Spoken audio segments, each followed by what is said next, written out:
சென்னையில் ஓட்டுநர் இல்லாமல் மெட்ரோ ரயில் சேவை விரைவில் இயக்கப்பட இருக்கும் நிலையில் சோதனை ஓட்டம் தொடங்கி உள்ளது குறித்து விளக்குகிறது இந்த செய்தி தொகுப்பு. தமிழகத்தில் சென்னை மாநகரில் இயங்கி வரும் விரைவான, பாதுகாப்பான மற்றும் சொகுசு பயணம் என்றால் அது சென்னை மெட்ரோ ரயில் சேவையாகத்தான் இருக்க முடியும். முதல் கட்ட மெட்ரோ ரயில் சேவை வெற்றிகரமாக சென்னை மாநகரில் செயல்பட்டு வரும் நிலையில் இரண்டாம் கட்ட மெட்ரோ ரயில் சேவை திட்டம் ஓட்டுநர் இல்லாமல் இயக்கப்படும் என்று அறிவிக்கப்பட்டு இருந்தது.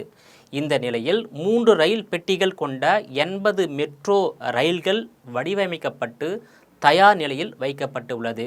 ஓட்டுநர் இல்லாத ரயில் சேவை சோதனை ஓட்டம் தொடங்க உள்ளதாகவும், இதற்கென 3 பெட்டிகள் கொண்ட ஓட்டுநர் இல்லாத ரயில் கடந்த அக்டோபர் மாதம் பூந்தமல்லி பணிமனைக்கு கொண்டு வரப்பட்டதாகவும் தெரிவிக்கப்பட்டுள்ளது. ஓட்டுநர் இல்லாமல் இயங்கும் மெட்ரோ ரயில் சேவை மணிக்கு 10 கிலோமீட்டர் முதல் 40 கிலோமீட்டர் வரை இயக்கி சோதனை செய்யப்படும் என்றும், அதன் பின்னர் 60 கிலோமீட்டர் முதல் 80 கிலோமீட்டர் வரை சோதனை மேற்கொள்ளப்படும் என்றும் மெட்ரோ ரயில் நிர்வாக அதிகாரிகள் தெரிவித்துள்ளனர். மேலும் பிரேக்கிங் சிஸ்டம் உட்பட அனைத்தும் சோதனை செய்த பிறகே 2025ஆம் ஆண்டு டிசம்பர் மாதத்திற்குள் திருவள்ளூர் மாவட்டம் பூந்தமல்லியில் இருந்து சென்னை போரூர் இடையே ஓட்டுநர் இல்லாமல் மெட்ரோ ரயில் பயணிகள் சேவை தொடங்கும் என்று மெட்ரோ ரயில் அதிகாரிகள் தெரிவித்து உள்ளனர்.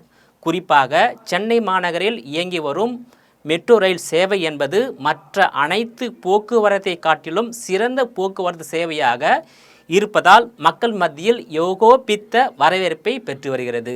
குறிப்பாக 2015-2023ஆம் ஆண்டு பெய்த கனமழையால் வரலாறு காணாத வெள்ளப்பெருக்கு ஏற்பட்டு சென்னை மாநகரமே வெள்ளத்தில் மூழ்கிய நிலையில் அனைத்து போக்குவரத்து சேவைகளும் துண்டிக்கப்பட்ட நிலையில், ஆனால் சென்னை மெட்ரோ ரயில் சேவை மட்டுமே துண்டிக்கப்படாமல் முடங்காமல் சென்னை மக்கள் ஒரு இடத்திலிருந்து மற்றொரு இடத்திற்கு செல்வதற்கு பயனளித்த சேவை மெட்ரோ ரயில் சேவை என்பது குறிப்பிடத்தக்கதாகும்.